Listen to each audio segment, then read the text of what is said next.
Hello everyone. आज के इस वीडियो में देखेंगे कि अगर हम कोई एग्ज़ाम दे रहे हैं उसमें तुक्का कैसे लगाएं। तो सपोज़ करिए कि अगर 100 क्वेश्चंस का पेपर है और इसमें से अप्रॉक्स आपको 70 क्वेश्चन 60 क्वेश्चन आ रहे हैं। अब अगर इसमें से 10 क्वेश्चन हमको तुक्का मारने हो या 12 क्वेश्चन में तुक्का मारना हो तो तुक्का कैसे मारेंगे। जनरली क्वेश्चन ऐसे फॉर्म में बनाए जाते हैं कि अगर 100 क्वेश्चंस हैं तो इन 100 क्वेश्चंस में से 25 क्वेश्चंस के ऑप्शंस ए होते हैं, 25 क्वेश्चंस के ऑप्शन बी होते हैं, 25 क्वेश्चन के आंसर सी होते हैं और 25 क्वेश्चन के आंसर डी होते हैं। हो सकता है कि 30 के ए हों या 30 के क्वेश्चन के आंसर डी हो सकते हैं। दो चार क्वेश्चंस का ऊपर नीचे होता है, तो मैक्सिमम चांस यही होता है कि 1/4 के ऑप्शंस ए होते हैं, नेक्स्ट 1/4 पार्ट के आंसर बी होते हैं, 1/4 पार्ट के आंसर सी होते हैं और लास्ट 1/4 पार्ट के आंसर डी होते हैं। तो अब बात यह है कि तुक्का कैसे मारते हैं। तो तुक्का मारने का एक बेसिक तरीका समझ लें या इसको एडवांस तरीका कह लें।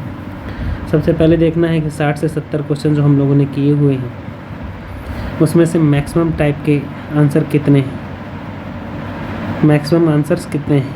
हो सकता है कि आपने 70 क्वेश्चन किए हैं, 60 क्वेश्चंस किए हैं। तो अगर हम 60 क्वेश्चंस को लेके चलते हैं तो देखिए कि अगर इसमें से 15 से 20 ऑप्शंस आपने ए लगाए हैं सही वाले, और इसी तरह से बी को देख लेंगे कि बी के भी आपने 15 क्वेश्चंस मारे हैं, सी के भी आपने 15-16 क्वेश्चंस में ऑप्शंस सी मारा है और डी में भी आपने 15 से 20 क्वेश्चंस में आपने डी ऑप्शन लगाया है, जिनमें आपको कॉन्फिडेंस है कि ये वाले आपके सही होंगे। तो अब बाकी अगर 10 क्वेश्चन हमको तुक्का लगाना है तो अभी हमने यहाँ बताया कि 25 क्वेश्चन ऐसे होंगे जिनके ऑप्शन ए होंगे, 25 ऐसे होंगे जिनके ऑप्शन बी होंगे।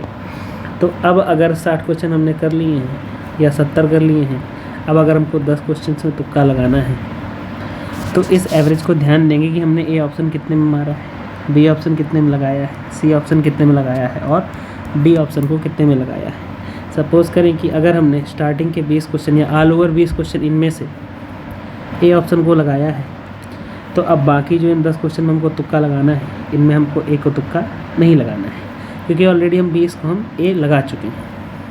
इसी तरह से अगर सपोज़ कर लें कि 23 से 24 क्वेश्चन हमारे या 21 से 23 क्वेश्चन हमारे ऑप्शन बी में आ रहे हैं, तो बी को तो बिल्कुल भी नहीं लगाना है। हो सकता है कि जो हमने सी ऑप्शन लगाया है वो 10 से 12 क्वेश्चन में सी आया हो या 15 क्वेश्चन में डी ऑप्शन आया हो, तो अब जो नेक्स्ट 10 क्वेश्चन को लगाना है उसमें डी ऑप्शन को ज़्यादा रेफ़र करना है। तो होगा ये, हो सकता है ये चीज़ हमारी ऑप्शन ए के साथ हो रही हो, ऑप्शन बी के साथ हो रही हो, ऑप्शन सी के साथ हो रही हो या डी के साथ हो रही हो। तो हमको ये देखना है कि इन 70 क्वेश्चंस में हमने मैक्सिमम ऑप्शन किसको लगाया है। तो जिस वाले ऑप्शन को हमने मैक्सिमम टाइम लगाया है, अब उस अगले 10 क्वेश्चन में उस वाले ऑप्शन पे तुक्का नहीं लगाना है। ठीक है। बाकी इन सारे क्वेश्चंस को अगर एक बार दोबारा से देखेंगे तो उसमें से ये पता चल जाएगा कि हमने इन सारे क्वेश्चंस में कौन सा ऑप्शन कम बार लगाया। हो सकता है बी ऑप्शन कम बार लगाया हो, डी ऑप्शन कम बार लगाया हो। तो ये दो ऑप्शन जो होंगे अगले आने वाले 10 क्वेश्चंस के, उनमें से बी और डी ऑप्शन लगाने के चांसेस ज़्यादा होंगे। पहले तो प्रयास ये करना है कि हमको जितने सारे क्वेश्चन आते हैं उनको एक बार पढ़ें, फर्स्ट अटैम्प्ट में पूरा क्वेश्चन कर डालें, और अगर फिर भी नहीं आ रहा तो एक सेकेंड अटैम्प्ट पढ़ें उसको और सेकेंड चांस पे देखें कि हमको कितने सारे क्वेश्चंस आ रहे हैं। फिर जब बिल्कुल स्थिति ख़त्म हो जाए कि हमको बिल्कुल भी चीज़ें नहीं आ रही हैं, तो फिर ये तरीका निकालना है कि जिस ऑप्शन को हमने मैक्सिमम टाइम लगाया है सही वाले ऑप्शंस में, जिन पे हमको कॉन्फिडेंस है कि ये ऑप्शन सही है, तो जिन क्वेश्चंस में हमने मैक्सिमम ऑप्शन मारा है, मान लीजिए ऑप्शन बी मारा है मैक्सिमम टाइम पे, तो अब बी को इन वाले तुक्के वाले क्वेश्चंस में नहीं लगाना है, नहीं लगाना है बिल्कुल भी। अब हमारे पास ऑप्शन ए बचता है, सी बचता है और डी बचता है। चांस ये होते हैं कि 1/4 25% या हो सकता है कुछ ऊपर नीचे परसेंटेज में होता है, ऑप्शंस ए सी डी में ही से होंगे। तो अगर हमने सपोज़ करें कि 1/5 की या 1/4 की नेगेटिव मार्किंग है। 10 क्वेश्चन पे अगर हम रिस्क लेते हैं, 10 क्वेश्चन पे अगर हमारे 5 क्वेश्चन सही हो जाते हैं तो हमको 5 नंबर मिल जाएंगे, और अगर 5 गलत हो जाते हैं तो 5 गलत होंगे तो 5 का 1/4 अगर करेंगे तो 1.25 नंबर हमारा माइनस का होगा। तब भी कहीं ना कहीं 3.75 मार्क्स हमारे प्लस के आएंगे। थोड़ा सा और अगर इसको अच्छे से करें, अगर हम मान लेते हैं 6 क्वेश्चन हमारे सही हो गए, 4 क्वेश्चन हमारे गलत हुए, तो 1/4 की नेगेटिव मार्किंग अगर लेते हैं तो हमारे 6 नंबर सही के हो गए और 1 नंबर गलत का हो गया। तब भी पे हम 5 नंबर प्लस पे रहेंगे। अगर हम मान लें कि 5 नंबर का हमारा एक क्वेश्चन है 5 मार्क का, और हमने 5 क्वेश्चन सही कर दिए तो 25 नंबर हमको सही मिल गए, बाई चांस तुक्का लग गया।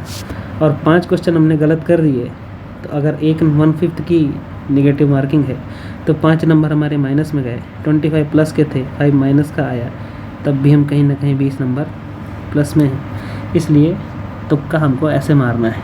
पहले तो प्रयास ये करना है कि हमको तुक्का लगाने की ज़रूरत ना पड़े, लेकिन फिर भी अगर अंततोगत्वा ऐसा लगता है कि हमको तुक्का ही लगाना है, सपोज़ करें कि अगर 100 क्वेश्चन का पेपर आया है और इस 100 क्वेश्चन पे हमारी स्थितियाँ गड़बड़ हो रही हैं, तो इस पर कैसे सॉल्व करेंगे, इनको कैसे डील करेंगे, इस सिचुएशन से ऐसे डील करना है। कैसे डील करना है?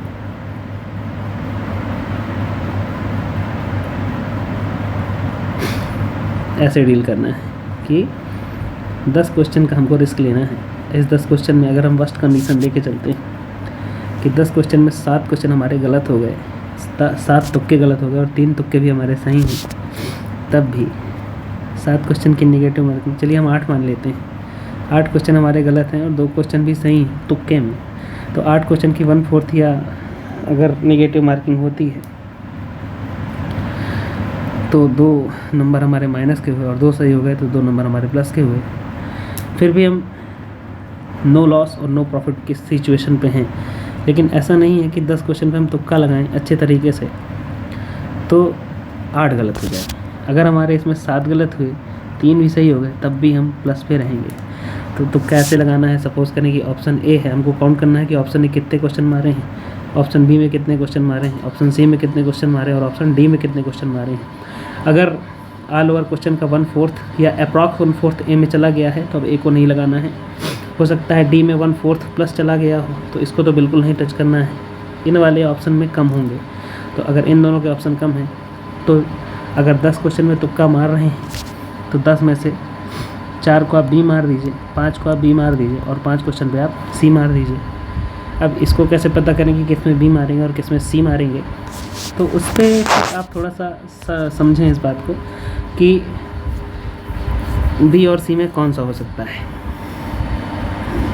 4 ऑप्शन ऐसे आते हैं, 4 में 2 तो एलिमिनेट हो ही जाते हैं जनरली, अब ये 2 बचते हैं, तो हो सकता है ए और बी आपका एलिमिनेट हो जाए तो इसमें सी सही हो जाएगा, हो सकता है ए और सी एलिमिनेट हो जाए तो आपका बी हो जाएगा। इतने तरीक़ों से हम तुक्का मार सकते हैं। और क्वेश्चन पे अगर हमारे 8 भी गलत हुए, 2 सही हो गए, तब भी हम नो प्रॉफिट नो लॉस की सिचुएशन पे रहेंगे। बाई चांस अगर हमारे 7 गलत हुए और 3 सही हो गए, तब भी हम प्रॉफिट पे रहेंगे, प्लस पे रहेंगे। इसलिए हमको तुक्का मार देना चाहिए। और बाकी तुक्का मारना कहीं ना कहीं होता तो गलत है, लेकिन फिर भी क्या करें, कुछ सिचुएशंस पे तुक्का मार ही देना चाहिए। तो आने वाले सारे एग्ज़ाम्स के लिए best of luck to all, stay tune with us.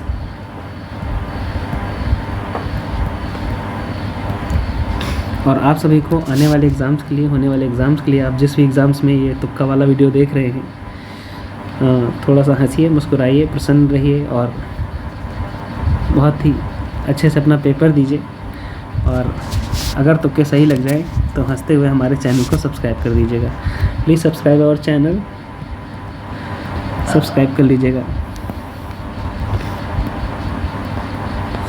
और भविष्य में और भी अगर कोई प्रो टेक्निक हमारे पास आती है जिससे आपको हेल्प हो सके तुक्का लगाने में, तो वो वीडियो के द्वारा आपको दे दी जाएगी।